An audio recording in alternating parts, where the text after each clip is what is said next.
Living the Artist's Way by Julia Cameron, Week 1. Inviting Grounding. In this first week, I invite you to try writing for guidance. The essays and tasks will help you look at how you can benefit from using guidance in your immediate surroundings, your most pressing questions, your everyday life, and those people you interact with often.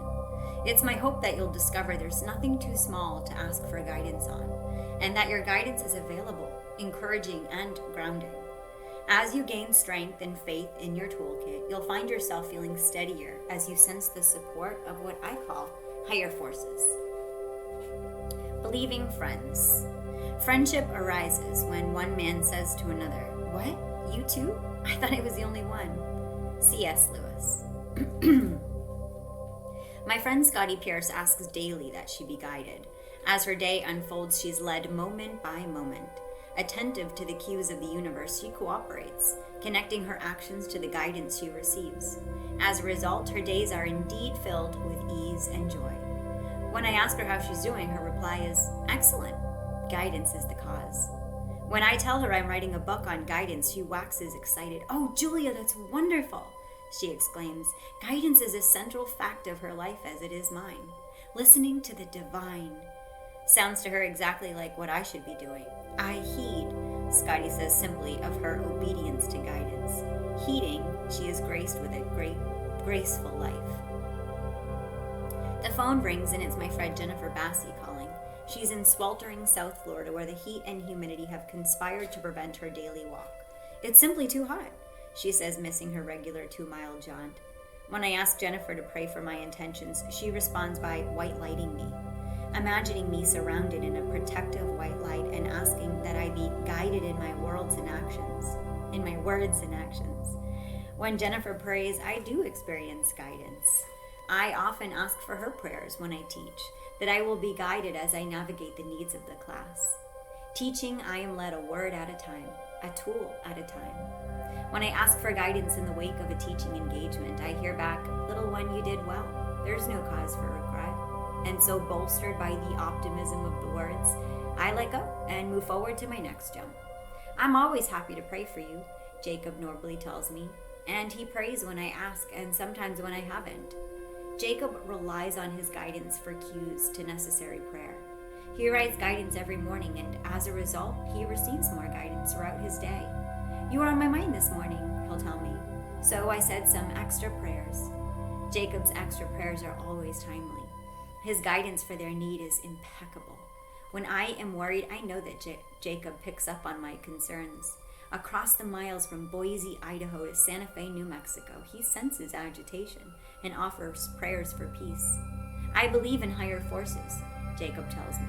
"Call them angels, call them whatever. They act on our behalf." Listening for higher forces, Jacob believes that he receives guidance. It's a dialogue, he tells me. I speak to higher forces, and higher forces speak back to me. Jacob would no more forego his guidance than he would skip a meal for bodily health. His guidance is nutritious, he believes, nourishing his spirit.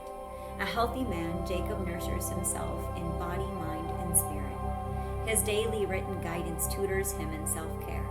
He eats as he is directed to eat. His diet changes as his guidance directs. He recently became vegan, as his guidance directed. Obedient, he reports feeling greater energy and his weight's dropping a few welcome pounds. An excellent cook, he tailors his menu to guidance. The change in diet is working out well, he reports. "There's nothing I would not do for those who are really my friends." Jane Austen. The phone shrills. The caller is my friend Laura Letty, for 25 years and intimate. "You're on my mind," Laura says, her soft voice holding merriment. "I decided to see what you were up to." "I'm writing about guidance," I tell her. "Oh, goody," Laura breathes. Guidance is for her a favorite topic. She prays for guidance always and leads her days according to its dictates. "A new book?" she asks. "How'd you know?" "It's a good topic." I tell Laura that I've worried about being too woo-woo. She laughs. Like my friend Jungian analyst Bernice Hill, she believes woo is where it's at. "I want to urge people to try guidance," I declare, bold because I'm talking to Laura. "Written guidance is invaluable," I continue. "More people should try it." "Maybe they will," Laura ventures. "You can be quite persuasive." Your mouth to God's ear, I replied. Oh, I think people are ready, Laura responds. Her optimism is heartening. Living in conservative Chicago, Laura herself is quietly woo-woo. She believes in higher forces and turns to them for her many concerns. She prays for family and friends, making a special point to pray for those in need. I often ask her to pray for me and my intentions. I'm always glad to pray for you, she tells me, but I sometimes need a piece of paper to jot down precisely what you've asked. I picture Laura consulting her jotted notes. Her prayers are precise, careful, as she is herself. A tall, willowy blonde, she exudes grace and good humor. Now, I tell her, so pray for the book. Oh, Julia, you know I will, she says, ending our conversation. And I do know she will. Laura has been a stalwart friend for more than 2 decades. Now it's my turn to call. I select Jacob, who is reading my recently finished book on prayer. So far, so good, he tells me, answering my call and my unasked question. I am eager to hear his opinion. The prayer book was written by listening to guidance. Each day's writing found me picking up a cue and writing what I heard. The book unfolded smoothly, a guided passage at a time. I wrote the book daily during a cold and snowy winter. Jacob is my first reader, and I am on pins and needles awaiting his verdict. An excellent writer himself, I trust him to be discerning. He tells me that he likes the book's opening and that he will have to read more soon. Soon, of course, is not soon enough. Having finished writing the book, I'm eager for readers, but not just any readers. Readers whose opinion I value, hence Jacob. Your book is solid, Jacob tells me now. I am relieved and delighted. Outside my living room windows, dusk is settling in. The mountains loom dark and forbidding. Clouds wreath their peaks. It's 7:30 here, 8:30 in Chicago, where my daughter, Domenica, makes her home. It's bedtime for Serafina, her daughter, and I phone to say, good night, sweet dreams. Serafina is restless, not ready for bed, and Domenica has her hands full. Nonetheless, Mom, I miss you, she carols. What are you up to? I'm writing my book on guidance, I tell her. I absolutely believe in guidance, she volunteers. Sometimes it's very specific. Turn left. Domenica's merry laughter twinkles over the line. Serafina needs my attention, she says. We'll have to have a whole conversation about guidance. It's so helpful to write. I wonder what about X, and then to write on. Mommy, I hear Serafina's plea for attention. Tomorrow is her birthday, the 4th of July. She's wound up anticipating the day. I'll let you go, I tell Domenica, looking forward to her further thoughts on guidance. A 3/4 moon clears the mountains. Nightfall is upon us. Asking for guidance for a final page of writing, I hear back, little one, you've done enough. Trusting my guidance, I believe I have.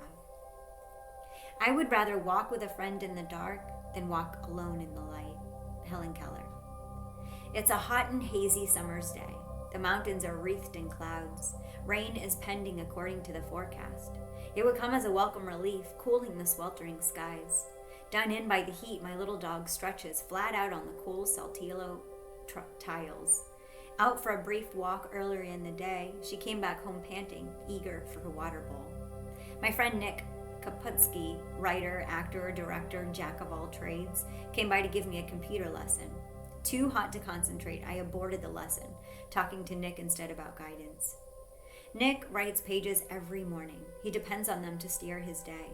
His issues and questions are put to the page, and in return he receives directives. Try this, do that. A skilled poet, he welcomes poetry many mornings, guidance directing him how to shape his verse. His guidance is sometimes picky, tutoring him just what to do in no uncertain terms. A rigorous hiker, he sets out many mornings up the mountain, and the mountains become the fodder for his poetry. Lean, muscular, he writes poems to match. He relies upon the daily inspiration that comes to him as he writes pages. Naturally disciplined, he very seldom misses a day's writing. I query, he explains, and his questions meet with answers. He is open to guidance which is sometimes vague and sometimes quite specific. He acts on its cues, and his actions lead to a well-led life. Here, girl, that's a pretty girl, Nick croons to his dog, Lily. She responds ecstatically, leaping up to balance her paws on his leg, hugging him. She never shows such ecstasy greeting me. Out beyond ideas of wrongdoing and right doing, there is a field. I'll meet you there. When the soul lies down in that grass, the world is too full to talk about. Rumi. It's because she respects you too much, Nick says. Respect or simple reticence. I'm jealous. I want my dog to greet me with such evident glee.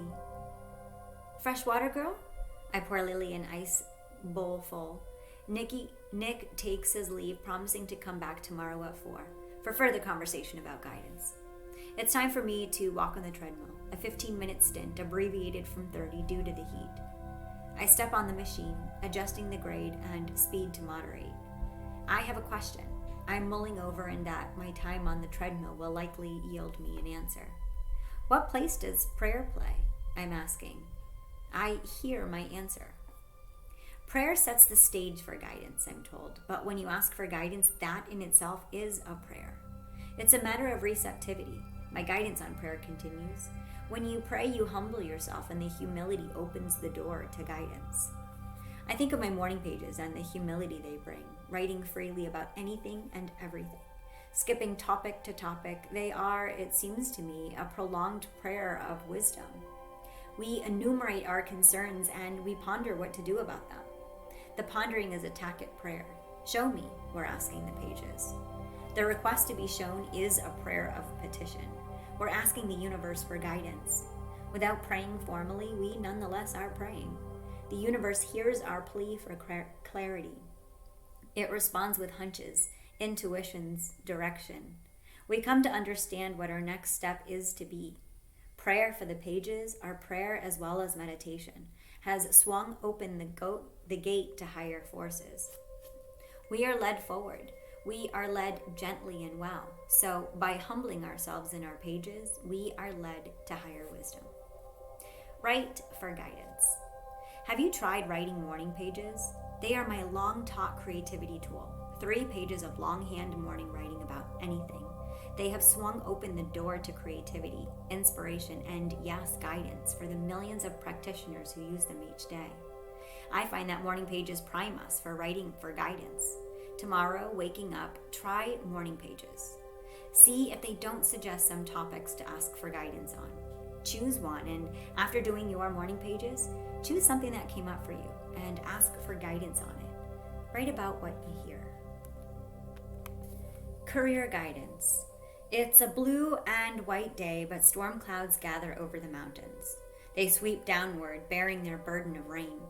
To my delight, heavy drops pelt against my windows. The storm is welcome but brief, cooling off the sweltering skies. You look cheerful, Nick Kapustinsky greets me as I swing open the door.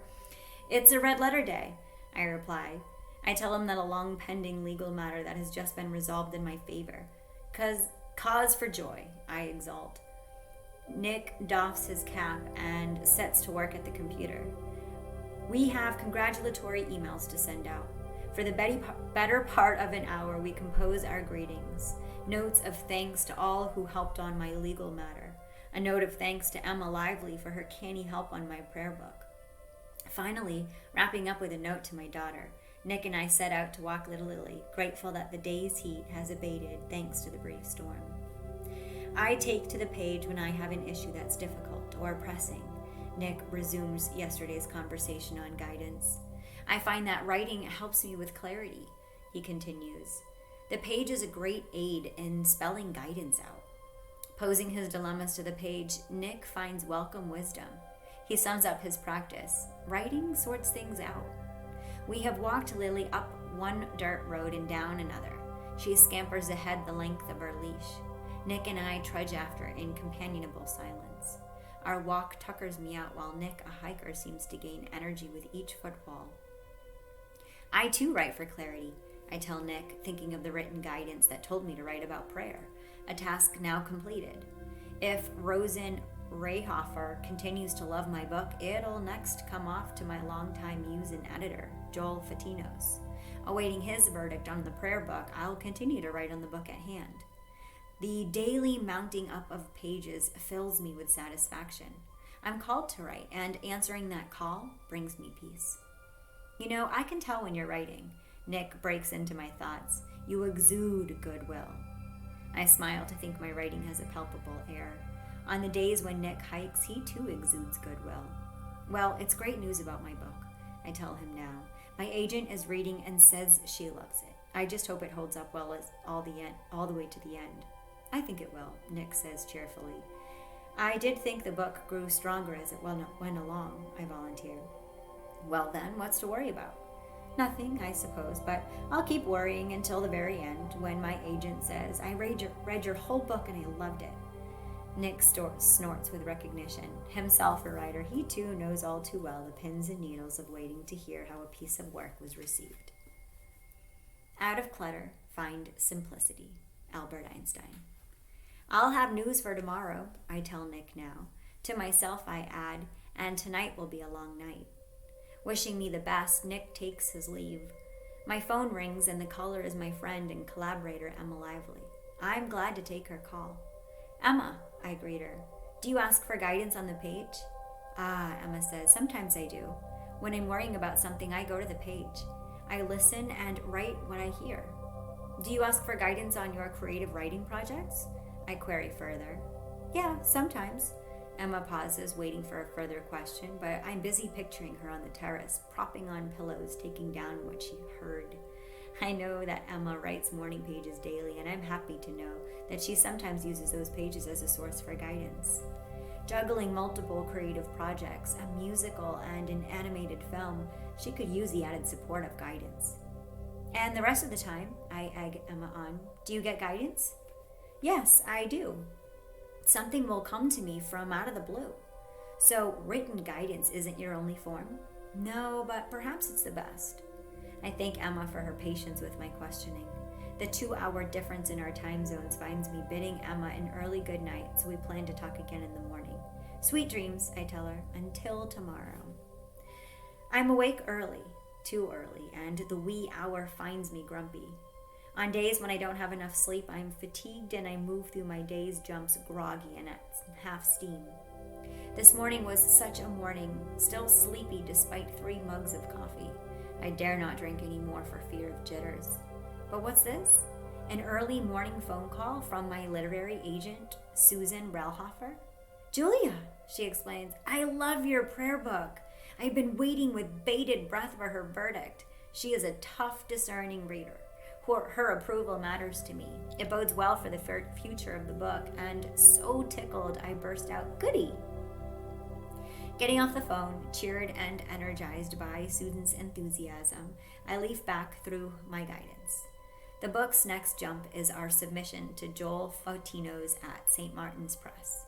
I read, Joel will love and appreciate the book. I find the guidance optimistic. Of course I'm eager to hear tidings straight from Joel's mouth. Susan phones me back again to say he won't be talking to Joel for several days. He's a busy man. She comforts me. Writing my morning pages, I concur. It's time to take your foot off the gas, I write. While I'm eager to hear Joel's response, I'm ready to defer to his sense of timing. He will get to my book as soon as he's able, and in the meanwhile, I have writing to do. Let one not neglect one's own welfare for the sake of another, however great. Clearly understanding one's own welfare, let one be intent upon the good. Buddha. Write for guidance. Choose a topic in your career when you yearn for clarity, where you yearn for clarity, support, or direction. Write, what about X? And then listen and write what you hear. Don't be surprised if the guidance is decidedly succinct, optimistic, and insightful. Embracing optimism. Over the 30 years I've asked for guidance, my guidance has proved itself to be trustworthy. And yet, when the guidance is too optimistic, I catch myself doubting it. When I teach, I often talk about guidance. I advise my students to try their hand at getting guidance. And they do try it. I tell them my simple formula, 3 pages of morning pages to swing open the door and render myself receptive, then a direct query requesting guidance. I write LJ, short for Little Julie. Then I make my request. Whether I'm addressing the higher power or simply higher forces, I'm always greeted warmly. The guidance that comes through is heartwarmingly direct. I am reassured. You are well and carefully led. And then the guidance turns out to the matter at hand. Your book goes into loving hands. Reading back over my guidance, I find it positive and even nurturing. Its tone is calm and even-handed. Writing by hand, I find myself being led word to word. I hear my guidance as words and phrases forming in my consciousness. It's more like taking dictation than writing. There is a smooth flow of information, only stuttering when I find a statement too good to be true, when my skeptic wakes up. Make no mistake, believing the positive is a challenge. We each have a ceiling on how much good we're able or willing to accept. When something violates that ceiling, being a good greater than our self-worth might allow, we often turn the notion aside. We fear our guidance is leading us into a flight of fancy. We feel foolish, as if we are egotistical, daring to dream large.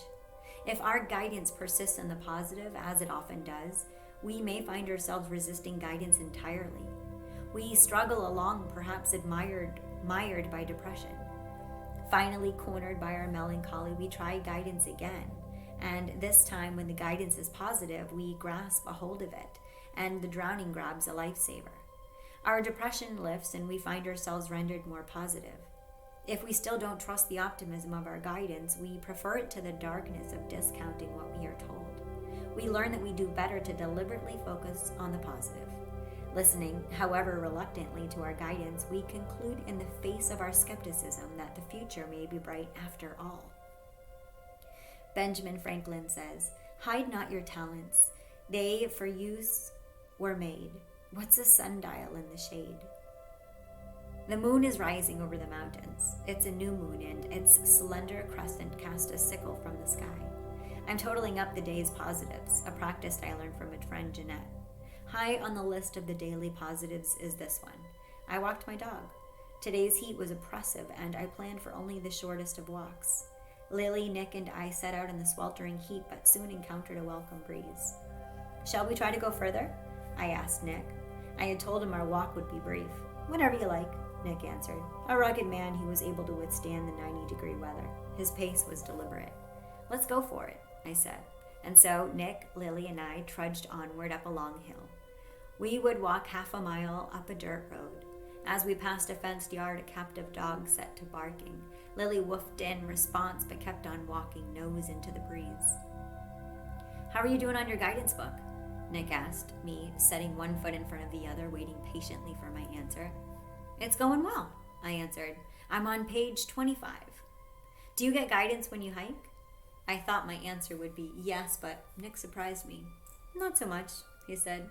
"There's too much exertion. When I simply walk, not hike, I may get some guidance, but most often guidance comes to me as I write. Yes, writing opens the door." Blame it on the heat, I found myself devoid of guidance as Nick, Lily, and I pressed on. Stopping to catch my breath, I noticed my mind was an empty slate. Nick was right that too much exertion squelched guidance. I turned back toward home, thinking of nothing but the next footfall. We reached my courtyard gate and scrambled down the steps to my garden. My roses were drooping in the heat. Inside the house, Nick refilled Lily's water bowl, crooning, "Good girl, have another drink." Satisfied that her thirst was slaked, he bid his goodbyes, off to cook a gourmet meal for his family. Walked Lily, I noted in my journal. The moon is higher in the sky as I write. Worked out with Michelle, I add, and then walked on the treadmill despite the heat. All in all, my day was filled with positives. On the whole, my practice made me a more positive person. It reduced my all-or-nothing thinking. Where before I could scold myself for failing, I now praised myself for succeeding. I noticed that every day contained some positives. It began to seem to me that the positives outweighed the negatives. Focusing on what I had accomplished rather than what I had failed to accomplish, I found myself holding depression at bay. Optimism replaced pessimism. Hope for the future, a future built on cumulative positive days, began to replace my feelings of foreboding. Jeanette urged me to focus on the things I could control. Doing this, I found myself feeling less a victim of circumstances and more a master of my fate. What I can control might be something small, yet the small something adds up. At day's end, I had a list of positives. The balance sheet tipped in my favor. Write for guidance. Look back over your guidance. Is it optimistic, comforting, helpful? List 3 positives from this week. List 3 positives from today. Fill in the following. Number 1. If I could embrace the positive, I would believe. Number 2. If I could embrace the positive, I would hope for.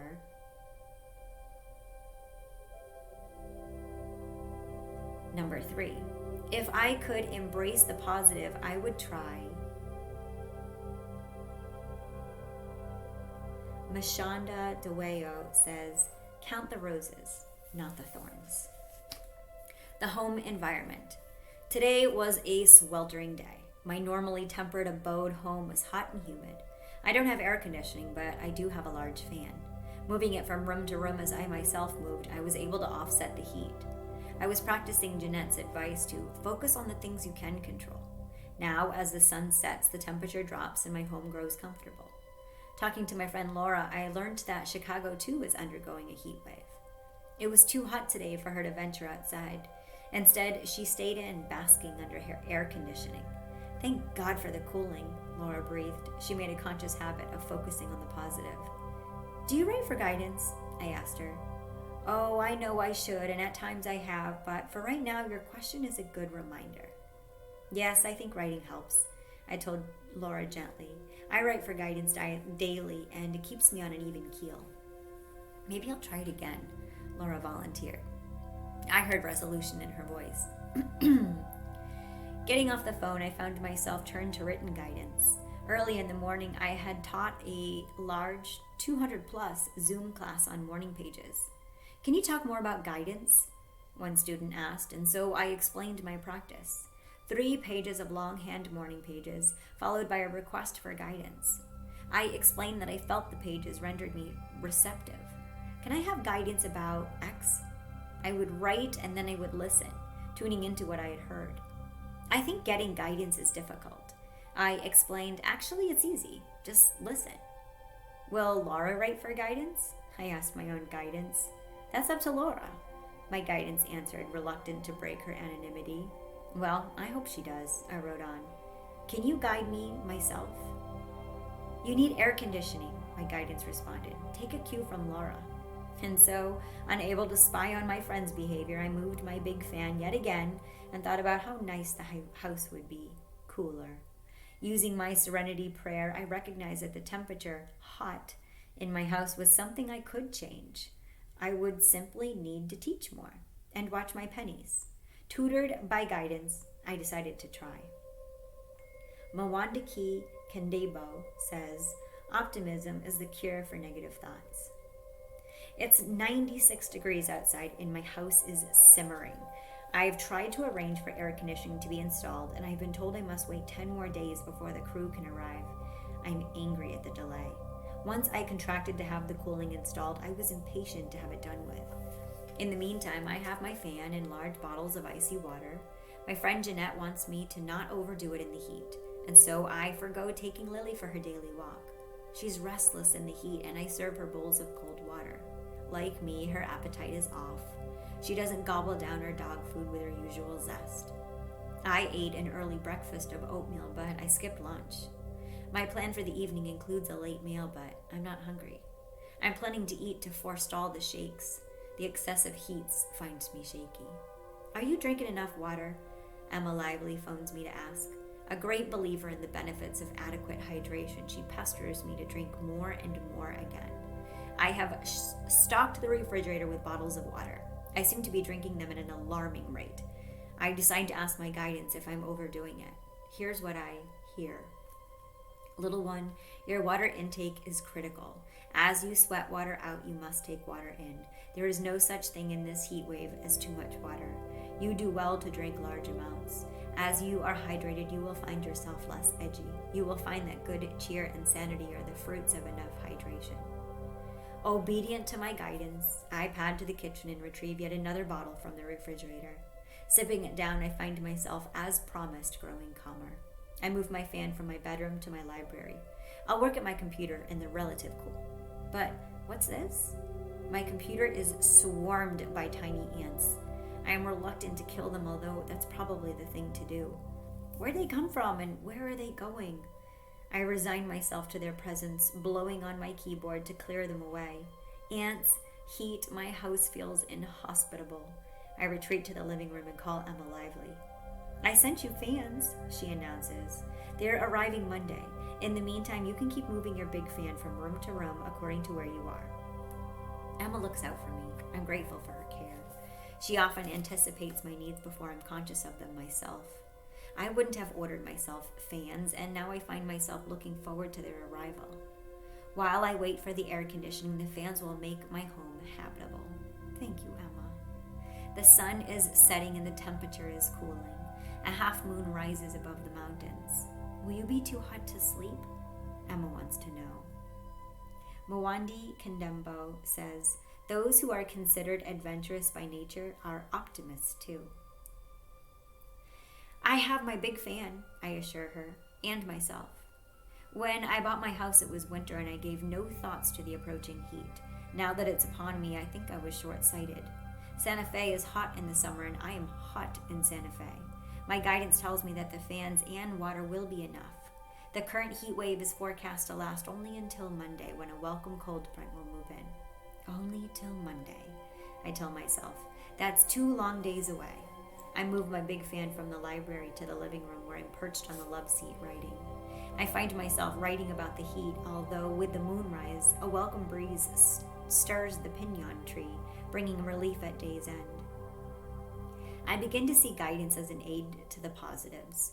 Throughout my day, I discover many small choice points where I can consciously choose to be positive.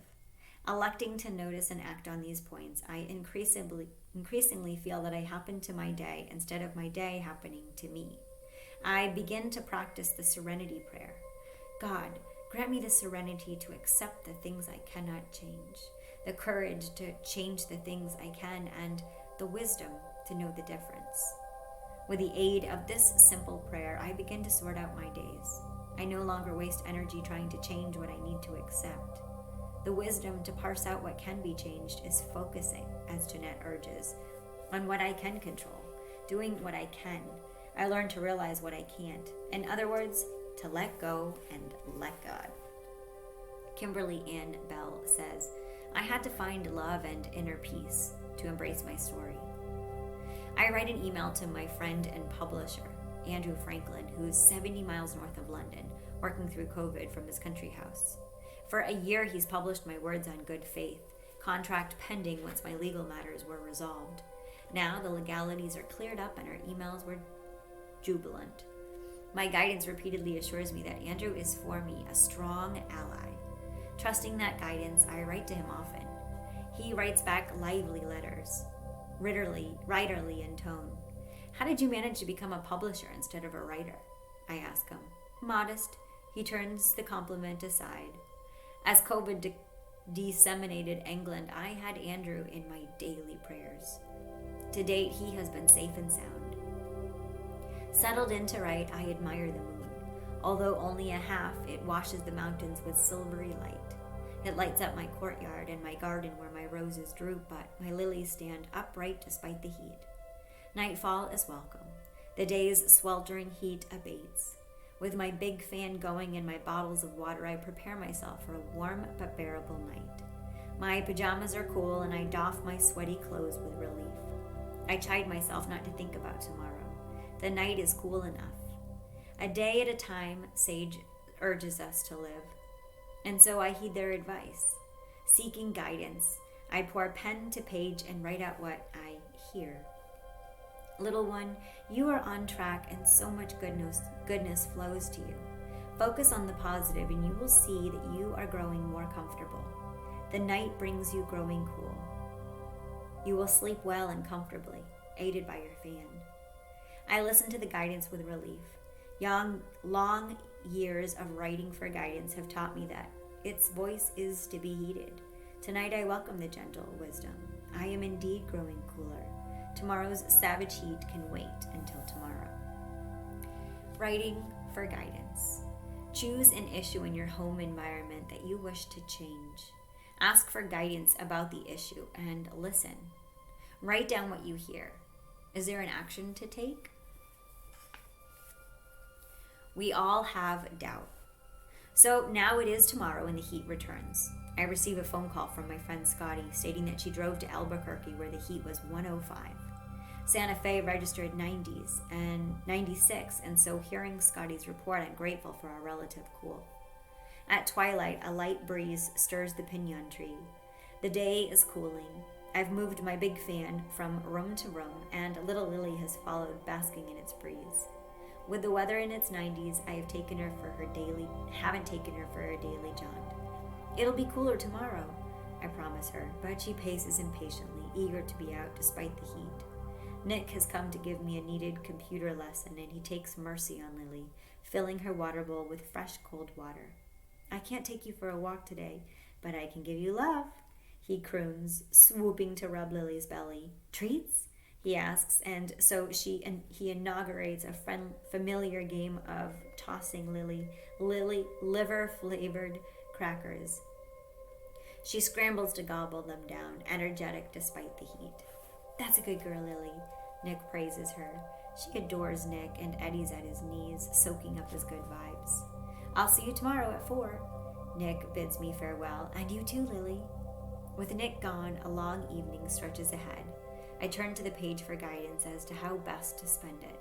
You will write freely, my guidance says. You will have words and ideas. I'm frankly dubious. I'm fresh out of words and ideas. I'm ready to throw in the towel. No more writing tonight. When it occurs to me that doubt is a worthy topic. Why, after so many years, do I still doubt? Guidance chimes in. It's human nature to doubt, I hear. A lack of trust is part of the human condition. But why? I complain. Your guidance is reliable, but your temperament is not. You experience ups and downs. But after all this time, surely I would trust myself. I am now whining. Trust is elusive, but why? As a human being, you are prone to doubts. It's in your spiritual DNA. I realize that my guidance is telling me doubt is natural. I resent this, but I also realize that it is true. One more time, my guidance is proving itself reliable. It expects me to doubt, and it accepts doubt as normal and natural. Faced with this realism, I surrender. All right, I will doubt. Kimberly Ann Bell says, I journey through life daily, embracing love from where I can and giving love to whom I can. And so I find myself doubting that guidance will give me words and ideas. The only idea that comes to me is a stubborn one. Doubt is a character defect. Feeling doubt, I feel shame.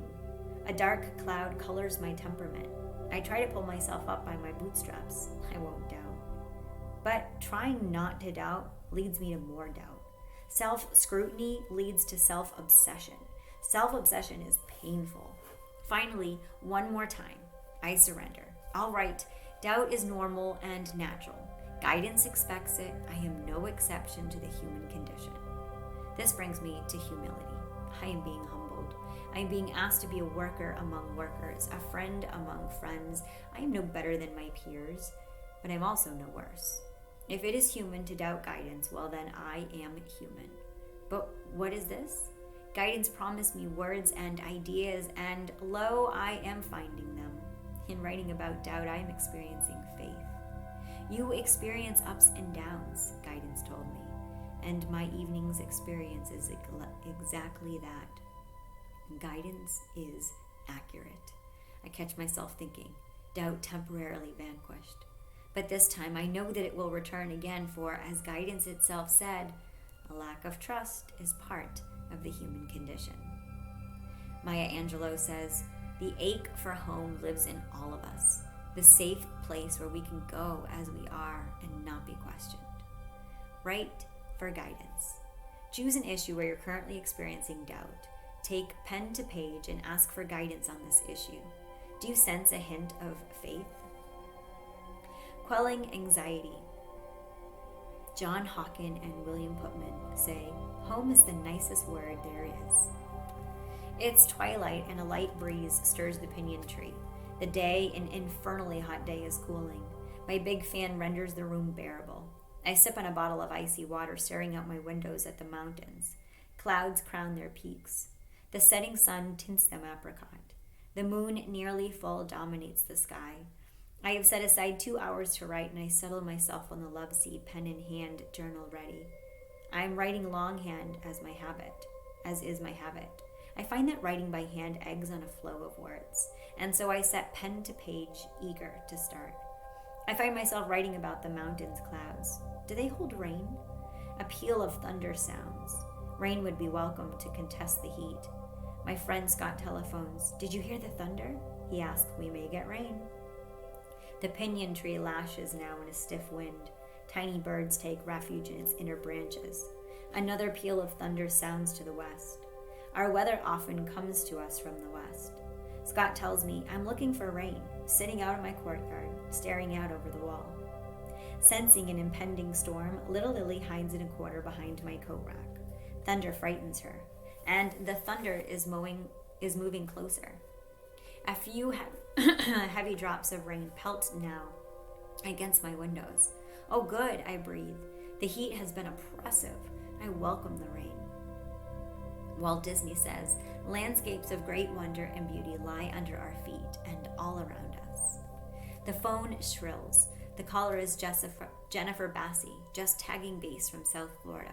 I'm calling you now because we're going to go on our deck for 2 or 3 hours and I'm taking my phone with. She reports, and I'm not taking my phone with. She reports, I just wanted you to know I love you. Jennifer's call is brief but welcome. I'd planned to call her later, but now I'll wait till tomorrow. I frequently call Jennifer to ask for prayers. I'm white lighting you, she prays, and her prayers are potent. When I teach, she prays for my effectiveness. I teach well and call afterwards to thank her. Anytime, she responds.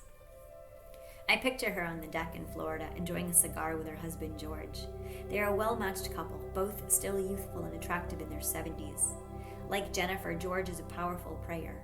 He prays daily for an hour, never missing a day. Their hours relaxing on their deck are hours of appreciation. Their view is of the intercoastal waterway and the ocean beyond. Great walkers, they hike daily 2 to 4 miles before coming home to enjoy their deck. They bask in each other's company. A happy twosome, determined optimists, thoughtful friends. I'll talk to you tomorrow, Jennifer says, signing off. I look forward to tomorrow's calls and a longer check-in. Jennifer's spiritual practice is rigorous yet lighthearted. Her guidance nudges her to be thoughtful of her far-flung friends, thoughtful as she was to me tonight. The brief rain is over. Lily creeps out from her hiding place and stretches out in the living room on the road, on the cool Centilla tiles. Her flanks pump rhythmically. She's enjoying the cool tiles. Is Lily still too hot? I ask guidance. Pour her fresh water, I'm told. And so I pad to the kitchen, take an icy bottle of water from the refrigerator, and tip its cold contents into our bowl. In the heat, she's been drinking frequently and deeply, draining her large water bowl in a single sitting. I refresh her bowl. My plan for the evening's writing was to write about anxiety, but the weather capsized my plan. I meant to say that anxiety could shut down guidance, choking the channel closed through which guidance flowed. But what should I say about anxiety? I now ask. Say that it's deadly, I'm told. Deadly? Isn't that a bit dramatic? Life without guidance is deadly, my guidance persists, dramatic still. When you are anxious, you cannot hear, guidance continues, and I find myself coming into agreement, recalling the times I've prayed for guidance and has been greeted by static. It's true, I realize, that anxiety is a killer. I think of Jennifer's question to me as we prayed. Are you anxious? Draw a deep breath and count to 5. Do it again. Is your diaphragm relaxing? Now we can pray. And so, tutored by Jennifer, I learned to release anxiety.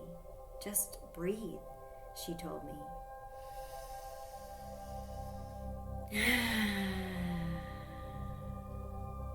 Breathing deeply now, I hear my guidance. Anxiety is the enemy. Breathe deep. Albert Einstein says, I believe in intuitions and inspirations. I sometimes feel that I'm right. I do not know that I am. Madeline L'Engle says, don't try to comprehend with your mind. Your minds are very limited. Use your intuition. The mountains are misted over. A light rain is falling. The pinyon tree glistens with raindrops. The house is cooler thanks to 2 new fans that Emma sent me. They make a dull roar, but I am able to tune it out. I wrote for guidance earlier in the day, and it was greatly reassuring. I asked to hear from my higher power, and I heard, "Julia, I'm at your side. You are led carefully and correctly." The guidance was precise and soothing. There's no cause for anxiety. For tonight I give you words and thoughts. And so, settled on my love seat, I wait for words and thoughts. I have talked with Scotty, who promised herself excellent. At her house as at mine, a light rain is falling. The little dogs and I are enjoying the smell of rain, she tells me. I tell her that I have not yet written, and she assures me, it's early yet. There's plenty of time left to write. When we hang up the phone, I think of Scotty's daily prayer for ease and joy. Clearly, one more day, her prayer has been answered. Her throaty voice is calm as she inquires about my day. I had a sore back today, I tell her reluctantly, but it's better now, I quickly add. In the face of Scotty's perpetual good cheer, it is hard to share a negative. But my back did hurt and still hurts now, but less. I worked out today with my trainer, Michelle Warsa, and she put me through a series of trenches aimed at limbering up sore muscles. You can always perform the stretches on your own, Michelle advises me. True enough, but they feel better done with her. So now my back is aching less, and I turn to guidance for further advice. Do your stretches again, I'm told. That'll bring you relief. Grumpy but obedient, I do my stretches. Sure enough, my back feels almost normal. What would I do without guidance? I catch myself mulling. I have found guidance helpful in all arenas of my life, reaching back to teaching protocol. When I ask for guidance from higher forces, I am assured, don't worry, we will not abandon you. We are ever ready to guide you. Ask us for help and we gladly give it to you. And so reassured, I turn to my day's writing. Body, mind, and spirit go together. I find myself writing, and I think back over my day's experience that proved that this is so. My sore back caused my mind to worry and my spirit to sag. Looking out the window at my pinyon tree, I am briefly cheered by the tiny birds it gives shelter. As always, nature is a balm. I walked my puppy a long walk. My daughter Domenica phones to tell me. Her puppy, a Bernedoodle, part Bernese mountain dog, part poodle, is growing huge. Soon he may be walking with my daughter, and not vice versa. But the day's walk puts my daughter in high spirits. I missed my morning pages, she confesses. It's good I got the walk. My daughter ordinarily does pages daily, relying on them for guidance about her busy days. In addition to pages, she enjoys a wide network of friends who advise her on the daily dilemmas. Today, she phoned a girlfriend of 2+ decades for advice on how to best deal with a difficult relative. Steer clear of her, her friend advised. Don't encounter her. And so my daughter is practicing restraint of tongue and pen. When she tells me the crass hijinks of her spoiled and selfish auntie, I echo her friend's advice to steer clear. My daughter tells me her written guidance also advises distance. I think to myself how fortunate my daughter is, enjoying guidance in many forms, written and spoken. Catching myself becoming embroiled in my daughter's plight, I myself turn to written guidance, and I hear, steer clear. And so, tutored to keep my distance, I find my anxiety dropping. Khalil Gibran says, when you reach the end of what you should know, you'll be at the beginning of what you should sense. I've been writing for guidance for 30 years. In those years, my daughter has gone from perky teenager to married matriarch. How often in the course of her trajectory have I taken to the page for parenting advice? Now my daughter is a parent herself and a 20-year veteran of morning pages. Throughout her journey, she has availed herself of guidance, writing out inventory of her successes and her shortcomings, asking daily for wisdom to accept the things she cannot change and the courage to change the things she can. I have watched her working out her life's path.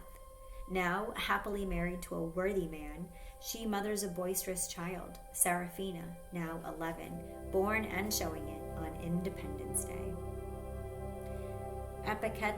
Epictetus says, man is not worried by real problems so much as he by his imagined anxieties about real problems. So I'm going to steer clear, my daughter concludes our phone call. Although I was really tempted to tell my aunt off. But you won't get involved? No, I won't. And so I hung up the phone, thinking gratefully of the wisdom guidance provides. Write for guidance. Fill in the following sentence.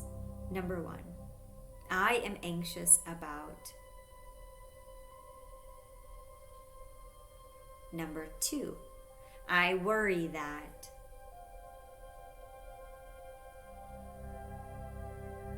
And number 3, my number 1 source of anxiety is. Now choose the most potent topic on your list. Write for guidance. What should I do about X? Do new solutions come to mind?